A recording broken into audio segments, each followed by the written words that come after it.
After overhearing the man she tried to help call her a disgusting old woman, she knew she'd made a huge mistake. He told another girl that she was just a rich woman trying to trap him, and that he had never even touched her. It was a brutal betrayal.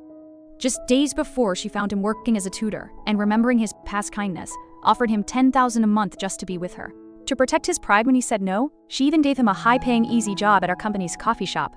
But she didn't know he was only pretending to be innocent. 2 years earlier, after a business dinner, she got violently sick, throwing up blood in an alley.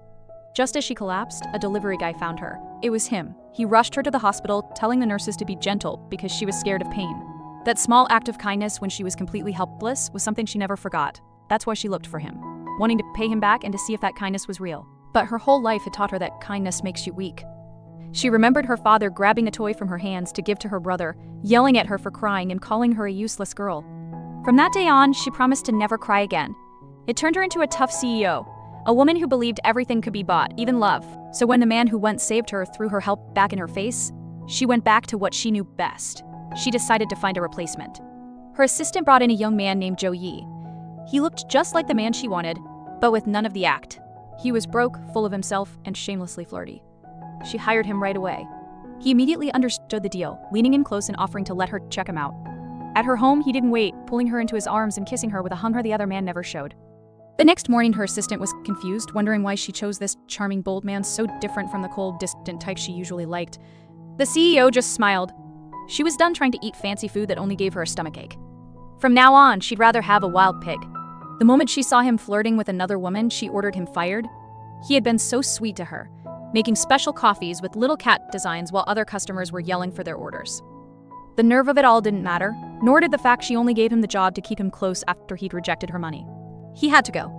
When he confronted her later, demanding to know why she was avoiding him, she was ice cold. He claimed the woman was just a classmate, and that he was only doing his job. Furious, she told him he could have his job back, but for only $3,000 a month, the same as any other intern. He lost it, accusing her of using her power to control him and to get his attention. He told her to keep her pathetic job, and stormed off. That night, she came home to find not her ex, but her new man. Joey waiting for her. He had cooked dinner and changed into a simple white shirt, trying to look like the pure man he heard she liked. She laughed, telling him she was over that type. He just smiled, took off the shirt, and said he preferred being a wild duck anyway before pulling her into his arms. But the next morning, she woke up to a different reality. Her ex was back, screaming that he had been fired because of her. He barged into her house and found her with Joe Yi. Enraged, he accused her of finding another man, called Joe Yi disgusting, and threw a glass at him. The glass shattered, and a piece hit Joe Yi in the chest. He collapsed into her arms, whispering that it hurt. When her ex stormed into her house calling her new lover trash, she didn't flinch. Instead, she coolly listed all the ways her new man was better. Her ex was just a sickly-looking loser in comparison. He insisted their relationship was proper, but her new lover just laughed and made fun of him, asking why he never slept with her if it was so proper, revealing a truth even she hadn't wanted to admit. That's when her ex finally showed his true self. He demanded she give him the money she had promised for his family's debt. He confessed that once the money was his, he would reluctantly take her back. Hearing this, she didn't feel anger, only pity. She simply looked at him, touched his face one last time, and then slapped him hard across the cheek. Her new lover, seeing her hand red from the slap, rushed to her side, fussing about how much it must hurt. She just smiled. Suddenly, she decided to give him the reward he'd been asking for. A chance to get into show business. She had an agency after all, and who better to promote than her own pretty new thing? He was overjoyed, immediately trying on outfits and changing from a simple boy into a shining star, but their celebration was cut short. Her father and brother showed up, her brother eyeing a fancy watch her father had just bought him. She calmly walked over, took the watch, and gave it to her new lover. She told her brother that since her money paid for it, it was hers to give away. Her father was furious, accusing her of shaming the family by keeping a boy toy. She just laughed in his face. He kept a mistress, so why couldn't she have a little fun of her own?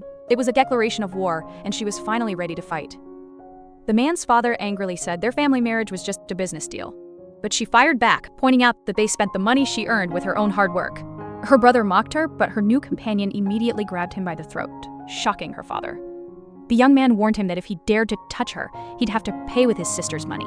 This was the same woman who had a lonely childhood, always in her younger brother's shadow. Her father spoiled the boy, celebrating his every small win while she was left alone, wishing her parents would remember her birthday just once. Her only ally was her older sister, a brilliant Yale graduate who won international awards for piano and dance. While their parents were away, it was her older sister who taught her ballet. When their spoiled brother stole her bike, her sister bought her a brand new one and promised to always protect her.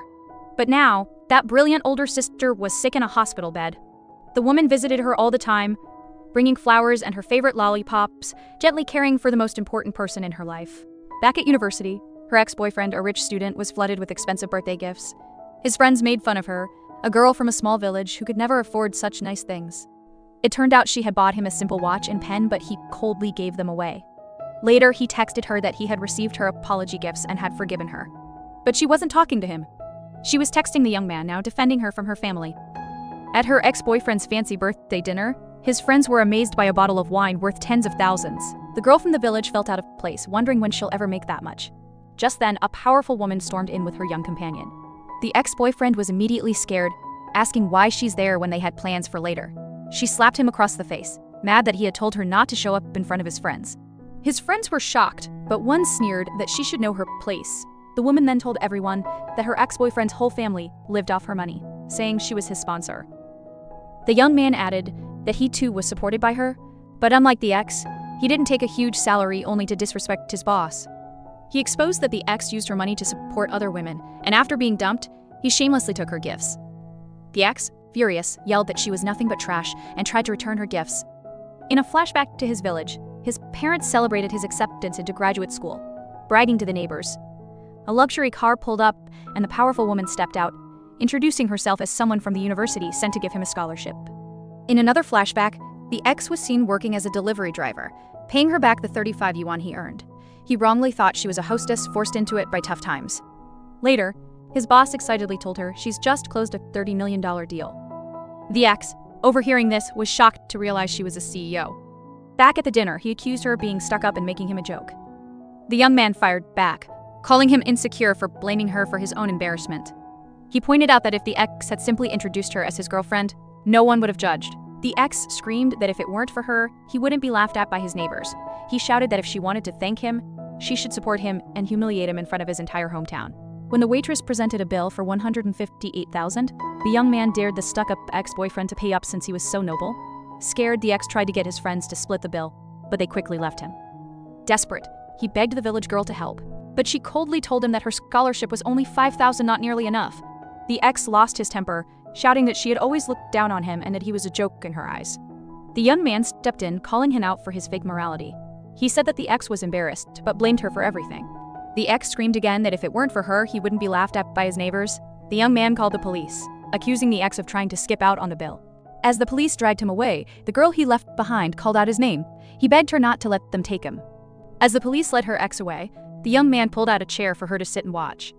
Later, in her office, he knelt before her, asking if he could help her with her gifts. She told him to keep them or sell them if he didn't like them. He smiled, saying he loved anything from her. He leaned in close, whispering that he had heard that was how CEOs and their secretaries played, and that he had even learned some new tricks online. She pulled him closer, asking who was really in charge. It all started when Zhou Yu arrived at an audition brought by his sponsor, the chairwoman Sui Yuntan. While waiting, he accidentally took the seat of Wang Hu, who immediately started yelling at him, calling him a disrespectful newcomer with no manners. The fight got worse, and a staffer warned Zhou Yu that Wang Hu's father was a powerful executive. This only made Wang Hu bolder, who then made his career-ending threat, not knowing that Zhou Yu's sponsor was Kui Yuntan, the owner of the whole entertainment company. Wang Hu, now terrified, tried to take it back, claiming it was all one big family, but Kui Yuntan's security quickly dragged him away. Surprisingly, Zhou Yu stopped them. He refused to win through connections. He wanted to prove himself by competing with Wang Hu on pure acting skill alone. Kui Yuntan worried he would be humiliated, but the challenge was accepted. The audition was for the role of a tough CEO confronting an ex-boyfriend. Wang Hu sneered that a pretty boy like Zhou Yu could only play a loser, not a CEO, and that he would be crushed. Knowing he needed to deliver, Zhou Yu begged Kui Yuntan to be his scene partner, to act as the female lead he was fighting for. Hesitantly, she agreed. Wang Hu performed first, playing the ex-boyfriend. He got on his knees, screaming pathetically and begging for another chance, a truly awful performance. As he was making a fool of himself, a luxury car glided to a stop. The door slid open, and out stepped Zhou Yu, transformed in a sharp black suit and giving off an aura of total power. He had become the tough CEO, and without saying a word, he had already won the role and the respect of everyone on set. He asked which hand had touched her, his voice scarily calm. The other actor, Wang Hu, kneeling pathetically just a moment before, was now frozen in fear. Jo-yu had delivered a performance that was so intense and possessive it left everyone, including his own sponsor, speechless. He grabbed her chin, his eyes burning with a dark fire. He threatened that if she dared see that man again, he'd lock her up so she could only see him.